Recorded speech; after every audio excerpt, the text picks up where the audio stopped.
We speak. Our words. We listen. We speak. Our words. We listen. We speak.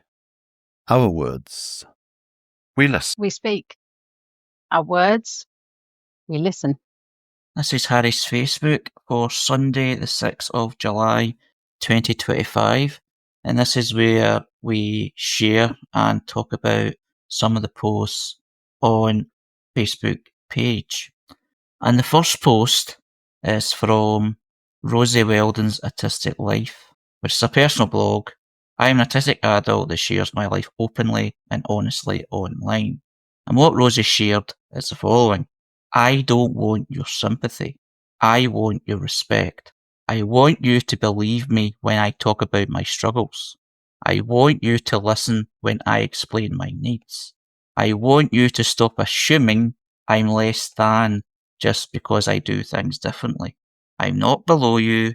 I'm autistic.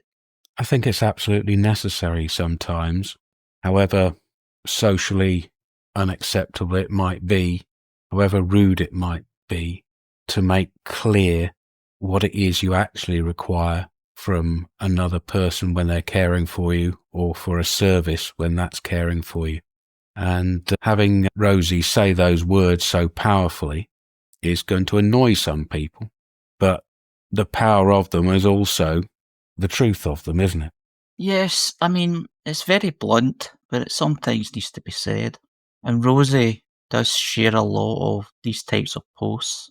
Just as a reminder, some things that go on in their experience as an autistic person, isn't acceptable. It seems to be a lack of understanding, a lack of respect, a lack of a lot of things when it comes to others in relation to dealing or having a relationship or having a view on what autism is and what Rosie's particular autism experience is. Because as we know, everybody who's autistic is different. So even though it's quite blunt, straight to the point, it's some things that this needs to be repeated again for education purposes, for understanding purposes, and in many ways for that burden that's within you to be released. Because I have had these feelings and I have shared it through like poetry and things. So this sort of thing does release you that sort of frustration when you share that message and you see it shared and you see it liked and shared and appreciated. Maybe it's not always appreciated, but at least it's been shared. I like what Raymond said in the text there, Harry. People have different ways of expressing their needs. Even if they are not quite the same as our own ways of expressing, we are listening. And GR has just reacted with, I'm just a human being who has autism. I have the same ambitions, the same dreams, the same desires as most people. The way I process then and the path I have to take may be different, but no less valid. The next post is from Spectrum Sloth, a late diagnosed 50-something autistic woman in the UK, hoping to help to create a supportive community where we can share our thoughts and experiences. Jeff the cat, Northern Lights, Nature and the Sky, Glimmers, Memes, Sloth, she, her. And what she shared is yesterday was ARFID Awareness Day. And she says that many people, including professionals, haven't heard of ARFID, which is Avoidant Restrictive Food Intake Disorder, although I think it's not uncommon amongst the neurodivergent community. With this in mind, I put together some information about it over the last couple of years, which hopefully can be shared to raise awareness and understanding, whether it's for our young people who are struggling to eat, or for the adults who have had the same struggles their whole lives, but have had no idea why. This information is by no means definitive. It's based on my own experiences as a parent of a child with ARFID, and from discussions in support groups, and here on this page. I would love for you to share your experiences and expertise with us here, whether it's your own story, any resources you have found or made yourself, Facebook pages or things you would simply like people to understand. I'd like to add though that I am not a medical professional and can't offer medical advice at all. Please go to see a doctor if you're concerned about yourself or someone you know or care of who struggles to eat. So what is ARFID? ARFID stands for Avoidant Restrictive Food Intake Disorder. People with ARFID are unable to eat certain foods and may be extremely limited in what they can eat or in how much they can eat. If they're hungry enough, they will eat is not the case for someone with ARFID. They can't eat a food which is not one of their safe foods and may still struggle with their safe foods. ARFID may be a sensory issue where the person is unable to tolerate the texture or taste of many foods.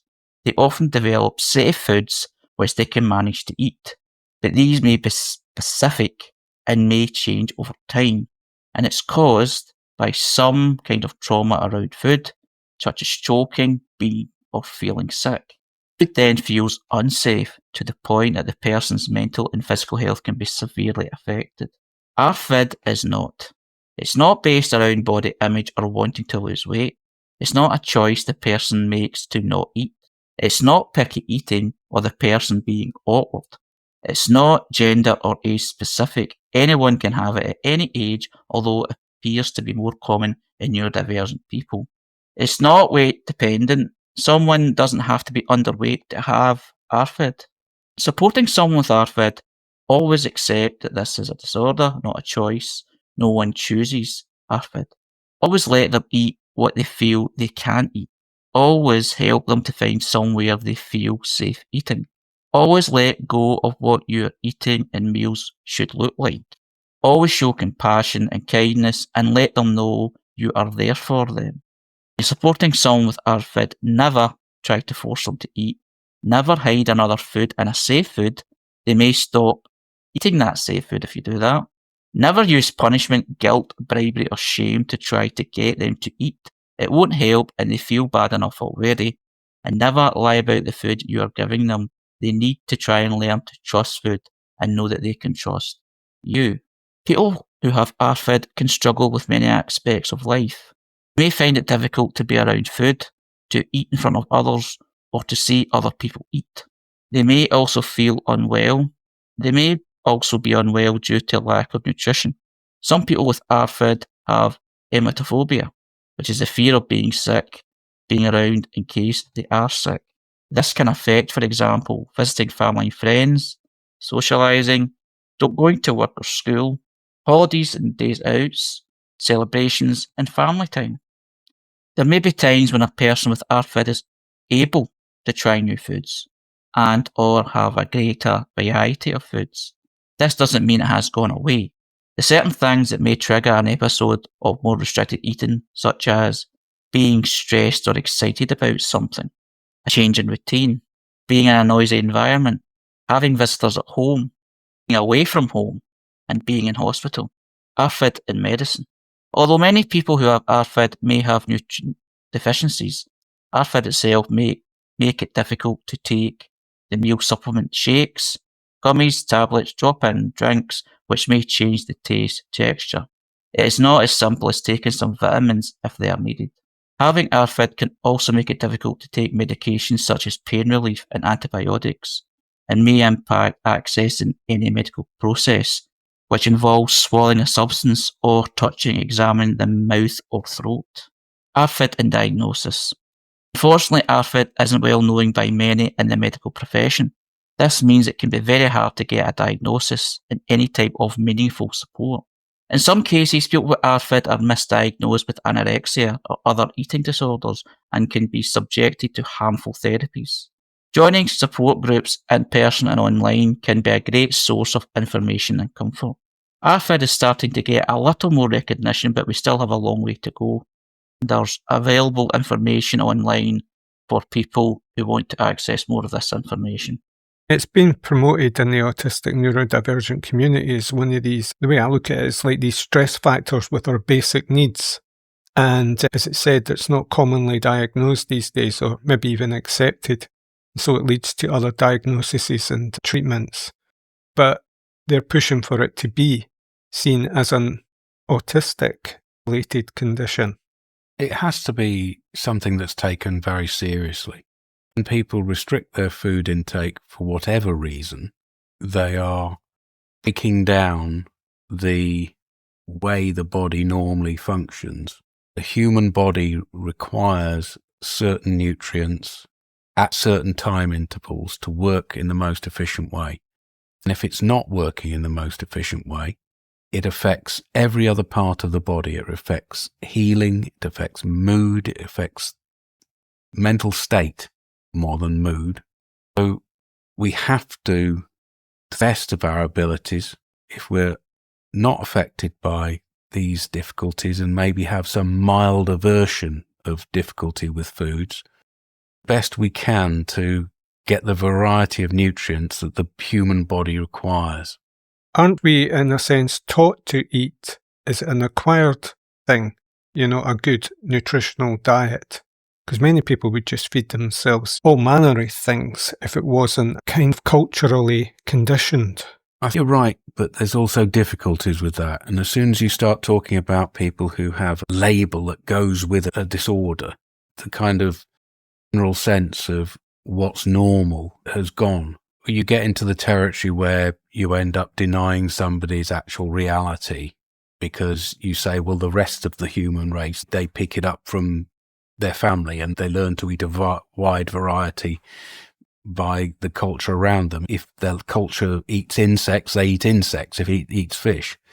But there's a deeper issue going on with people who suffer these things that can actually be classified. I'm trying to generally talk about the fussiness that we have in a milder sense about our foods and how often we do restrict our diet anyway. This is being promoted in this post as an autism-related issue. And if it isn't here, I've seen it linked in other places. It says in the post that although it's not just neurodivergent people that affects, it appears to affect a lot of people who are neurodivergent, so that's why it's been shared. So, but it's even so, it's not well known, and a lot of these things that you try to explain to the general population, I hate saying things like that, but that's the only way you can put it. It's like the mainstream, the normal society, is many people see it another excuse not to do something. It's like that lack of understanding. So you need to sort of repeat these messages and really give these kind of lengthy presentations to explain what it's all about. It's like people aren't being awkward. This isn't something to make your life awkward. Their life is already under strain because they have this condition. So try to be more understanding of it. And I think a lot of that goes back to a lot of autistic people not doing something, especially children. And if they're not doing something, they be punished for not doing it because they're misbehaving. And it's trying to explain that this is not misbehaving. This is a genuine difficulty for some people, especially children. There's something that's called disgust, and it's absolutely within our makeup to need to be disgusted by things to stop ourselves from killing ourselves or poisoning ourselves. I would be pretty disgusted to pick up an ordinary garden slug from the garden, big, juicy, slimy slug with all its slipperiness, and eat that raw alive. That would disgust me.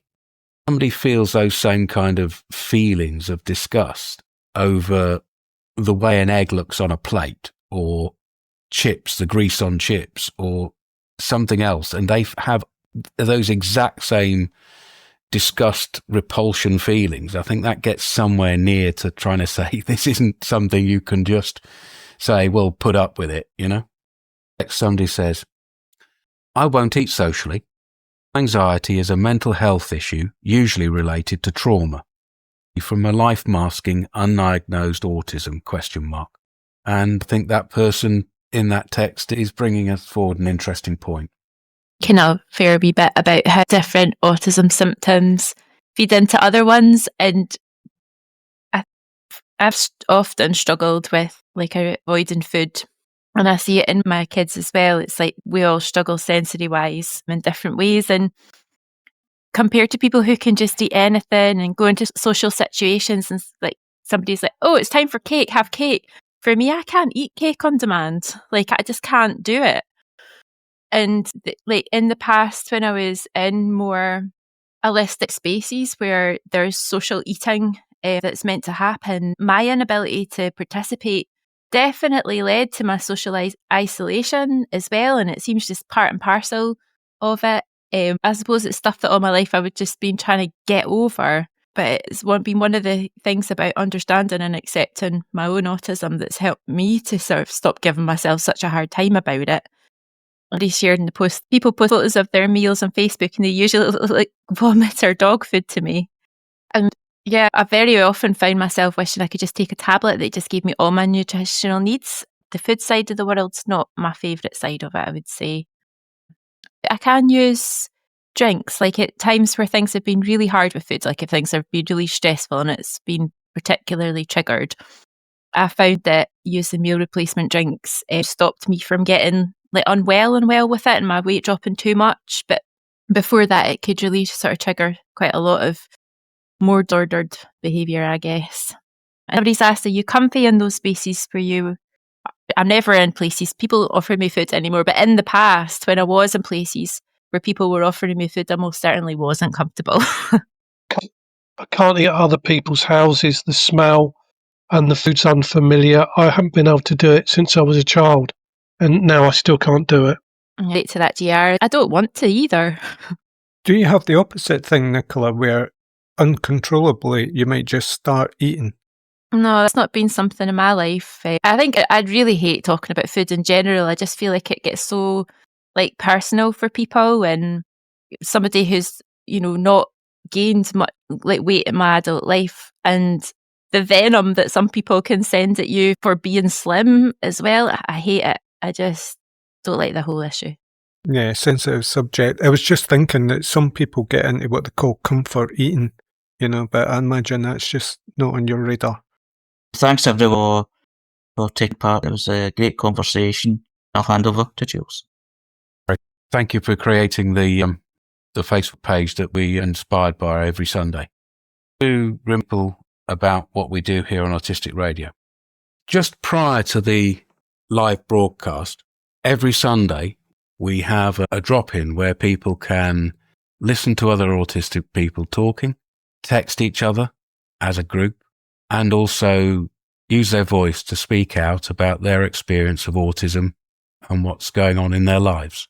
The 444 drop-in.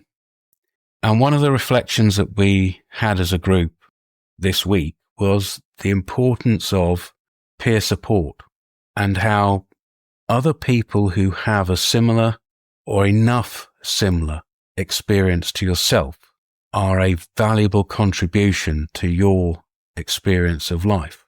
And for autistic people, we also said it had to be reliable and organised by us. So wherever you are in the world, I just want to leave you with the thought of us here at Autistic Radio that reaching out to find other autistic people in your area, on the internet, here at Autistic Radio, is a very valuable hurdle to overcome. Autistic Radio is about us, it's for us, and it's from us. Autistic Radio is about you, it's for you, and it can be from you.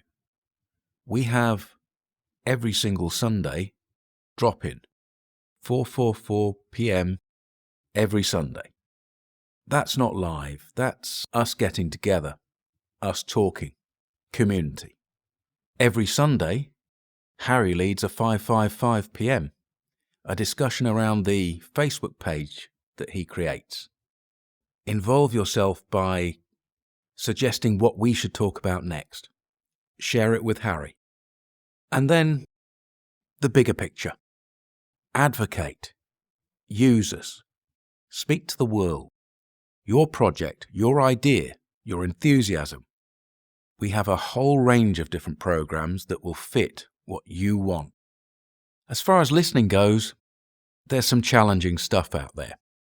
Because amongst the identity, the entertainment, and the community, we also make serious programs with autism professionals, challenging their ideas and bringing what you say in other spaces to them. A lot of those are difficult listens, but it's a holistic gathering. It comes all together. Autistic Radio is very varied. We need a favour. To encourage us, we need you to share us. When you share us, you give autistic people power. When you share us, you make us impossible to ignore. When you repost on LinkedIn and Facebook and anywhere else, you're advocating for everybody in the autistic community. So pick the things that you're happy with and get them out there.